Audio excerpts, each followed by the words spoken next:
வணக்கங்க. மகர ராசியில் பிறந்தவங்களுக்கு 14th July 2015 நடக்க இருக்கிற குரு பயிற்சியோட பலன்கள் என்னன்றதை சொல்கிறேன்.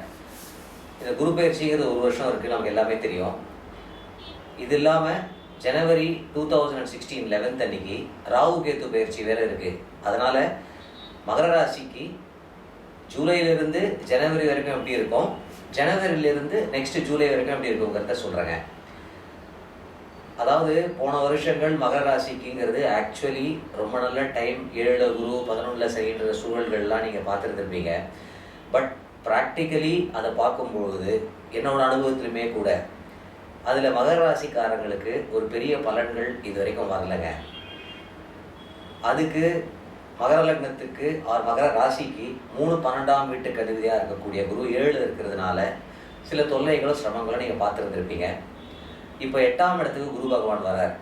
ஆனால் உங்களுக்கு நிச்சயமாக ஒரு விபரீத ராஜயோகம் கிடைக்குங்க. இப்பொழுதே இந்த ஜூலை ஆகஸ்ட்லேருந்தே உங்களுக்கு எஜுகேஷனாக இருந்ததுன்னா எஜுகேஷன் சில க்ரோத் நீங்கள் பார்ப்பீங்க.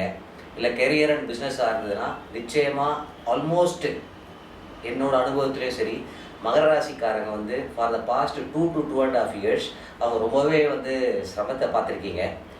இந்த அஷ்டமத்தில் குரு வர்றது பொதுவாக விசேஷம் இல்லைன்னு சொன்னாலும் உங்களுக்கு மகர ராசிக்கு விபரீத ராஜயோகம் அந்த குரு பகவான் கொடுக்கறதுனாலையும் 3ஆம் இடத்துல கேத்து இருக்கிறதுனாலையும் சனி 11 வேற இருக்கார்.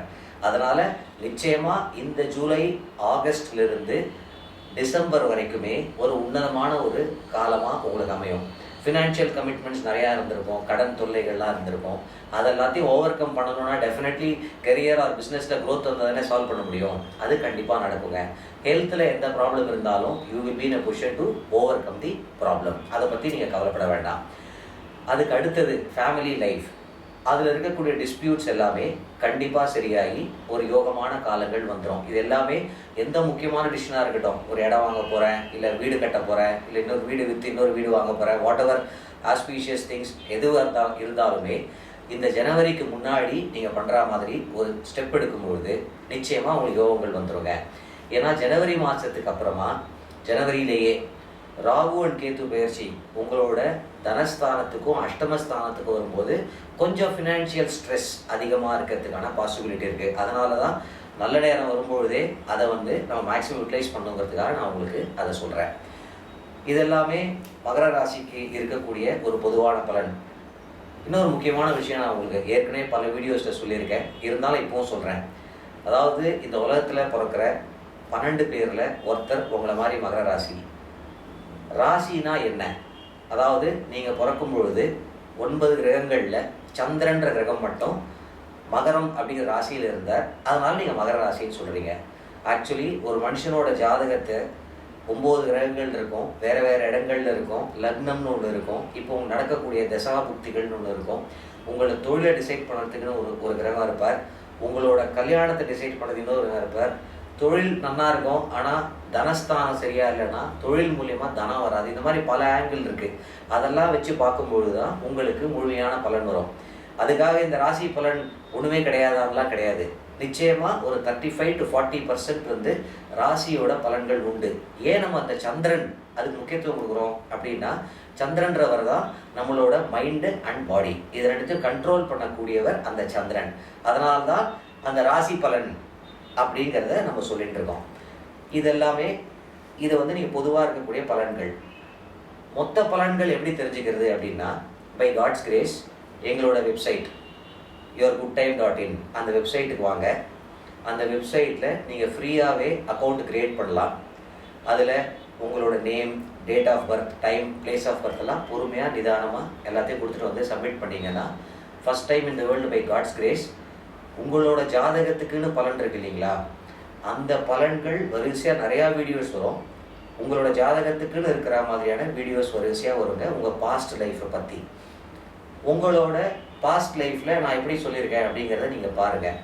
அதுக்கப்புறமா உங்களோட ஃப்யூச்சர், ஏன்னா பாஸ்ட்டை தெரிஞ்சுக்கிறனால உங்களுக்கு எதுவும் பிரயோஜனம் கிடையாது. ப்ராக்டிக்கலி உங்களோட ஃப்யூச்சர் தான் உங்களோட எக்ஸ்பெக்டேஷன். பட் ஃப்யூச்சர் நான் கரெக்டாக சொல்லுவேனான்னு தெரியணும்னா என்ன பாஸ்ட் உங்களுக்கு கரெக்டாக சொல்லியிருக்கேனான்னு நீங்கள் பார்க்கணும். அதை பார்த்துட்டு அதில் நாங்கள் சில பெய்டு சர்வீசஸ் வச்சுருக்கோம். அதில் இஃப் யூ வாண்ட் உங்களுக்கு எது தேவையோ நீங்கள் அதை செலக்ட் பண்ணிக்கலாங்க. இது ஒரு பக்கம் இருக்கட்டும்.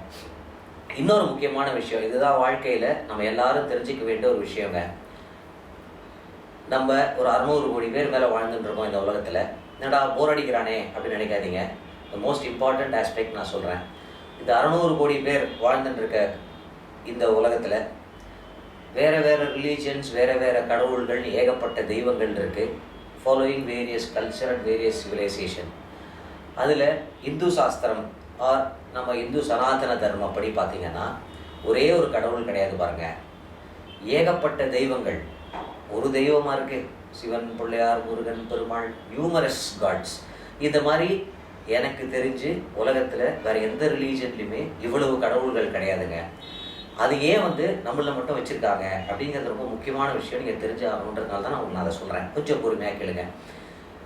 அதாவது உங்களுக்கு ராசி நட்சத்திரம் அப்படின்னு எப்படி இருக்கோ, ஒரு ஜாதகம் இருக்கோ, அதே மாதிரி கடவுள்களுக்குமே ஜாதகம், ராசி, நட்சத்திரம் எல்லாமே உண்டுங்க. ஒரு உதாரணத்துக்கு சொல்லணும்னா, இருக்கிற பல கடவுள்களில் ஒரே ஒரு கடவுள் நம்ம எடுத்துப்போம். Say for example Perumal. பெருமாளோட நட்சத்திரம் என்னன்னு பார்த்தீங்கன்னா திருவோண நட்சத்திரங்க. அந்த பெருமாள் அவரே ஒரு பெருமாளாக இருக்காரா? இல்லையே. 108 திவ்ய தேசம்னு சொல்கிறோம். பல்லாயிரக்கணக்கான கோவில்களில் வேறு வேறு பேரில் பெருமாள் இருக்கார். அதே மாதிரி தான் சிவன், அதே மாதிரி தான் முருகன், அதே மாதிரி தான் எல்லாருமே. எதுக்காக இவ்வளோ தெய்வங்கள் வச்சுருக்கு? நம்ம வேத சாஸ்திரத்தில் என்ன சொல்லியிருக்கு? கடவுள் எங்கே இருக்கார்? கடவுள் எல்லா இடத்துலையும் இருக்கார், அப்படி தானே சொல்லியிருக்கு. அப்படி இருக்கும்போது எதுக்காக தனியாக ஒரு சிவன் ஒரு கோவில், தனியாக ஒரு முருகன் ஒரு கோவில், தனியாக ஒரு பெருமாள்னு ஒரு கோவில்? இதை தெரிஞ்சுக்கணும். ஏன் எல்லா இடத்துலையும் இருக்கக்கூடிய கடவுளை நமக்கு தெரிஞ்சுக்க முடியலன்னா, அடுத்த 5 நிமிஷம் கழிச்சு நான் என்ன யோசிக்க போகிறேன்? நீங்கள் எனக்கு ஒரு கொஸ்டின் கேட்குறீங்க. 5 நிமிஷம் கழிச்சு நான் என்ன யோசிக்க போகிறேன்னு கேட்டிங்கன்னா என்னால் சொல்ல முடியுமா? நிச்சயமாக முடியாது. எனக்கு தெரிஞ்சு உலகத்தில் யாருனாலையுமே சொல்ல முடியாது 5-6 நிமிஷத்தில் நான் இதான் யோசிக்க போகிறேன்னு. ஏன்னா நம்மக்கிட்ட இருக்கிறது நாலேஜ் அண்ட் எக்ஸ்பீரியன்ஸ், அறிவு, அனுபவம், 2 விஷயம் தான் ஒவ்வொரு மனிதனுக்கும் இந்த உலகத்தில் இருக்குது. நம்மளோட பஞ்சபூதத்தோட தாக்கங்கள் கிரகங்கள் மூலியமாக நம்மளோட மைண்ட் அண்ட் பாடியில் அப்ளை ஆகுது. அதை தான் எப்படி எந்தெந்த நேரங்களில் ஒர்க் ஆகும் அப்படிங்கிறது என்ன மாதிரி ஜோதிடர்லாம் உங்களுக்கு சொல்லிட்டு இருக்கோம். அப்போது உங்களோட தாக்கம் வரக்கூடியது கெடுதலாக இருந்ததுன்னா நீங்கள் நினைக்கிறது செயல்படுறது எல்லாமே கெடுதலாக முடியும் இல்லைங்களா? அதை தடுக்கணும், அதுலேருந்து அவங்க நல்லா வரணுங்கிறதுக்காக தான் நம்ம முன்னோர்கள், மகரிஷிகள் எல்லாமே இவ்வளவு கோவில்களை கட்டியிருக்காங்க. உதாரணத்துக்கு நான் பெருமாளை பற்றி பேசிகிட்டு இருந்தேன். பெருமாள் திருவோண நட்சத்திரம்னா திருப்பதியில் இருக்கிற பெருமாள் திருவோண நட்சத்திரம். இதே காஞ்சிபுரத்துலேயும் பெருமாள் இருக்கார், வரதராஜ பெருமாள்னு. அந்த பெருமாளும் திருவோணமாக தானே இருக்கணும். போய் பார்த்தீங்கன்னா அவர் திருவோணம் கிடையாது, அவர் ஹஸ்த நட்சத்திரம். எல்லாருக்கும் தெரிஞ்ச ஸ்ரீரங்கம் ரங்கநாதர், அவரும் பெருமாள் தான், அவர் ரேவதி நட்சத்திரம். இங்கே பாருங்கள், ஒரே பெருமாளே வேறு வேறு நட்சத்திரத்தில் இருக்கார். ஏன் அப்படி பண்ணியிருக்காங்க அப்படின்னா, இந்த கோவில்களை எல்லாருமே கட்டினதோ அல்ல புனர் நிர்மாணம் பண்ணதோ யாருனாக்க அந்த காலத்தில் வாழ்ந்த ராஜாக்கள். அவங்க ஏன் கோவில் கட்டுறதையே ஒரு பெரிய பழக்கமாச்சு. நீங்கள் ஹிஸ்ட்ரியை படிச்சிங்கன்னா தெரியும். ஏன் அதை பண்ணுறாங்க அப்படின்னா ரொம்ப சிம்பிளுங்க. மொத்தமே 9 கிரகங்கள் தான் இருக்குது, 12 ராசி கட்டம் தான் இருக்குது, 12 பாக்ஸ் தான் இருக்குதுன்னு வச்சுக்கோங்களேன். அதில் 9 கிரகங்களும் வேறு வேறு ஸ்பீடில் சுற்றிகிட்டே வருது. மனுஷங்க பிறந்துகிட்டே இருக்கும். நல்லா ஞாபகம் வச்சுக்கோங்க. நம்ம தான் இன்றைக்கி பிறந்திருக்கோம், ஆனால் மனுஷங்க இன்றைக்கி பிறக்கலை. பல லட்சம் யுகங்களாக, பல வருஷங்களாக மனுஷங்க வாழ்ந்துட்டு இருக்காங்க. அப்போது ஒரு வேகத்தில் அந்த கிரகங்கள் அந்த 12 ராசியில் சுற்றி வரும்பொழுது உங்கள் ஜாதகம் இருக்குல்ல, அதே மாதிரி ஒரு ஜாதகம் ஒரு 2000 வருஷத்துக்கு முன்னாடியோ 3000 வருஷத்துக்கு முன்னாடியோ வந்திருக்கும்ல. அப்போது உங்களுக்கு என்ன விதி நடந்துட்டு இருக்கோ அதே தானே அவருக்கும் நடந்துருந்துருக்கோம். அப்போது உங்களுக்கு ஒரு சிரமமாக இப்போ இருக்குன்னா அதே சிரமம் தானே அவரும் பார்த்துருப்பார். அப்போ என்ன மாதிரி ஜோசியர்கள் அங்கே இருந்திருப்பாங்க இல்லையா? ஜோசியர்கள்னே நம்ம சொல்லக்கூடாது, அவங்களாம் தான் மகரிஷிகள், வணங்கக்கூடிய தெய்வத்தோட லெவலுக்கு போனவங்க. அவங்களோட தவோபலத்தினாலையும் ஞானத்தினாலையும் நமக்கு இந்த ஜோதிடத்தை கொடுத்து அதிலிருந்து வெளியில் வர்றதுக்கு, கஷ்டத்துலேருந்து வெளியில் சந்தோஷம் நிறையா அனுபவித்து நல்ல ஒரு மேன்மையான வாழ்க்கை அடையணுங்கிறதுக்காக தான் இவ்வளவு தெய்வங்களை பவர்ஃபுல்லாக இத்தனை இடங்களில் அவ்வளோ சாநியத்தோடு வச்சுருக்காங்க. அது எப்படி அமைப்பாங்கன்னா, உங்கள் ஜாதகத்தில் 9 கிரகங்கள் எந்தெந்த இடத்துல இருக்கோ அந்த இடத்துக்கு ஏற்ற மாதிரி கோவில்களை அமைப்பாங்க. ஒவ்வொரு நட்சத்திரத்துக்குமே தெய்வத்தோட அளவுகளே அதை பேஸ் பண்ணி தாங்க அமையும். ஒரு பெருமாளாக இருக்காருன்னா ஒரு ரேவதி நட்சத்திரம்னா அதுக்குன்னு டைமென்ஷன்ஸ் இருக்குது. எந்த கல் யூஸ் பண்ணணும், அவர் எத்தனை அடி இருக்கணும், அந்த கோவிலில் மூலவர் இருக்கார் பாருங்கள், கர்ப்ப கிரகம், அதோட லென்த் எவ்வளோ இருக்கணும், விட்த் எவ்வளோ இருக்கணும், ஹைட் எவ்வளோ இருக்கணும், எந்த விமானம் யூஸ் பண்ணணும், எல்லாமே அந்த நட்சத்திரத்தை பொறுத்து தான் அமையும். ப்ளஸ் அந்த கோவிலை யாருக்காக கட்டுறாங்க, உங்களை மாதிரி ஜாதகம் இருக்கக்கூடிய முன்னாடி வாழ்ந்த ஒரு ராஜாக்காக கட்டுறாருன்னு வச்சுப்போம்.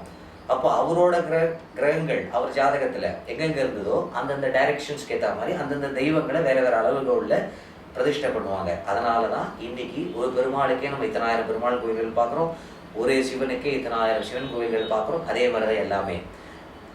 ஆஃப் லேட் என்ன ஆயிடுச்சுன்னா இதெல்லாம் நம்ம மறந்துட்டோம்.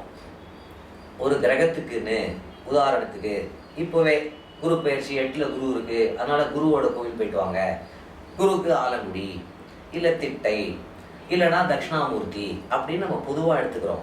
தயவு செஞ்சு புரிஞ்சுக்கோங்க, யார் அதில் பலன் 100% வராது, ஒரு 10-15% தான் வரும். 100% உங்களுக்கு வரணும்னா உங்களோட ஜாதகத்துக்கான கோவில் எது அப்படின்னு தெரிஞ்சுக்கும் பொழுது தான், அந்த இடத்துக்கு போகும்பொழுது தான் உங்களுக்கு எல்லா யோகங்களுமே அது வருங்க. அது நீங்கள் ஃபஸ்ட்டு என்னோடய வீடியோஸை நீங்கள் பார்க்கலாம், அதுக்கப்புறமா உங்களுக்கு எது தேவையோ அதுக்கேற்ற மாதிரி நீங்கள் டிசைட் பண்ணி இருங்க. பட் எப்படி இருந்தாலும் இந்த ஜனவரி வரைக்குமே உங்கள் நல்ல காலங்கள் நிச்சயம் உண்டு. அதுக்குள்ளே எனி இம்பார்ட்டன்ட் டெசிஷன்ஸை எடுத்து நீங்கள் வணங்க. இதை விட இன்னொரு முக்கியமான விஷயம் என்னென்னா, நமக்கு குலதெய்வம்னு ஒன்று இருக்குது, அந்த குலதெய்வத்தையும் தொடர்ந்து வழிபடுங்க. நன்றி, வணக்கம்.